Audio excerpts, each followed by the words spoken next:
Tulis niku cengkoke nek Sri Uning iku beda dengan yang lainnya. Alah ngono ki patike njaluk Sri Uning. Boten saestu nek dari dulu panjenengan niku nek nembang Sri Uning beda kok nggih cengkoke. Nggih, ada bagian-bagian tertentu yang berbeda dengan cengkoknya presiden lain. Nggih, kula niku nek anu kali jenengan nggih ngoten niku lho Mas. Wonten bagian-bagian tertentu sing kula remen kali jenengan. Wah, iya lagi lho, lagi. Tenang iki. Iki iso. Wah, iso ngentekke galengan tenang iki kok. Nggih. Sinten to niku cewek ten wingi ki jenengan niku? Lah niku anak kula ya. Kok yo nderek to, Nduk. Pripun? Jenengan melu kula riyin, wayangan derek kula riyin niku sih 2 tahun. Nggih, zaman kemonten nggih. Isih ala sing digedhong niku kok. Ya, titingannya masih di wah, dan Mas Sodikin masih di. Iki saestu Sri Uning nggih, Mas. Nggih, kangen kali cengkok panjenengan kok nggih. Nah, Kangen cengkok mbok wong. wah. Ndak malah kasus kok ya. Cengkoke perkara piyayine iki ra ya dipetung mengko. Nggih, awale nggih ngoten niku, Nggih. sampeyan kangen cengkoke. Nah. Awale niku. Terus lain-lain. Terus langgane. Nggih. Enggak. Ya Mas Aridin, anu Mas Didin. Didin. Niki nama Didin putrane Pak Rubel niku. Nggih. Kula kita nek Pak Bugol lho niku. Wah. Wah, Didin. Suwe ra ketemu kok ya luwak mangan tales gimana. Awal lagi apa sobek men lho. Enggak. Putri Kangsu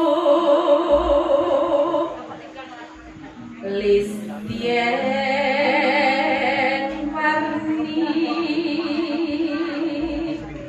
Gon cakepan sulis ki dicekake ya. Yo. mangke kula Sulistyo niku wanita sing ayu. Yo mat rumono mat. Enggak.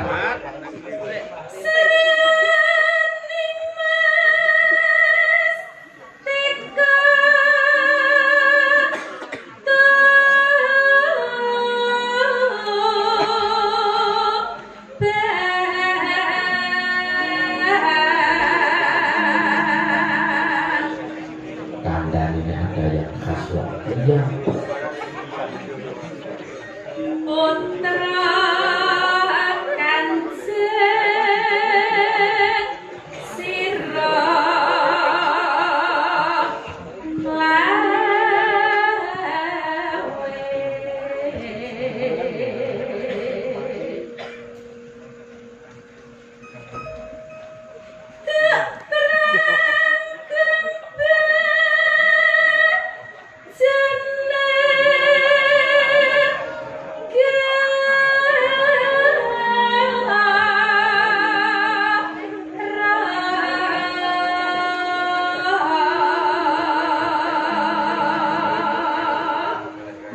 Bebelo.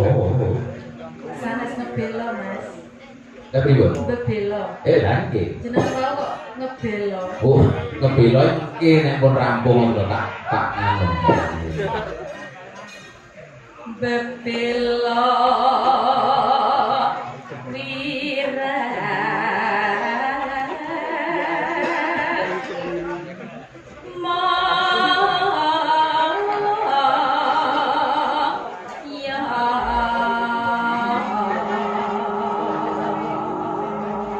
Kilo Lurah, usuk sura ora ndang-ndang iki gorong nek ora seneng engko ya. Tanpurung Sri Uning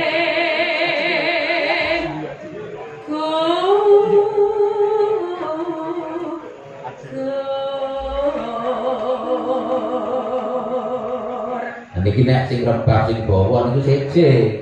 pripun Mas? Sri Uning Gundul. Nggih, jeneng kula nggih kok. Riyen katetane. Catetane kudu dicepake. Nek ngen kula gundul ya bahaya. Enggak. Gundul.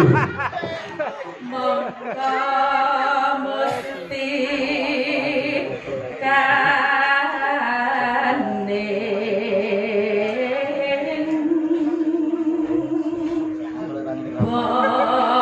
bangsa.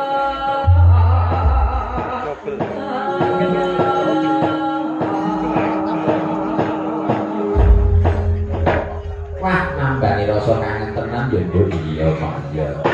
Wah, ngene iki biyen ndak seminggu bisa mirenge suarane Mbak Sulis ning panggung saniki angel ketekane. Setahun bisa nek ora pas ngobrol iki ra iso.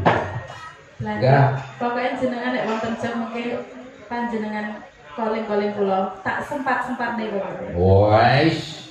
Angge ngajak kula WA lho janjane iki. Saged Mbak Sulis. Anu lho Mas ngapunten. Jadi ndak ngono repot. Enggak. Langgawe, Pak.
Enak toh Mas. Justice. Nggih, becik derek meleng nggih kula. Oh nggih, anggere panjenengan iso kula nggih mawon.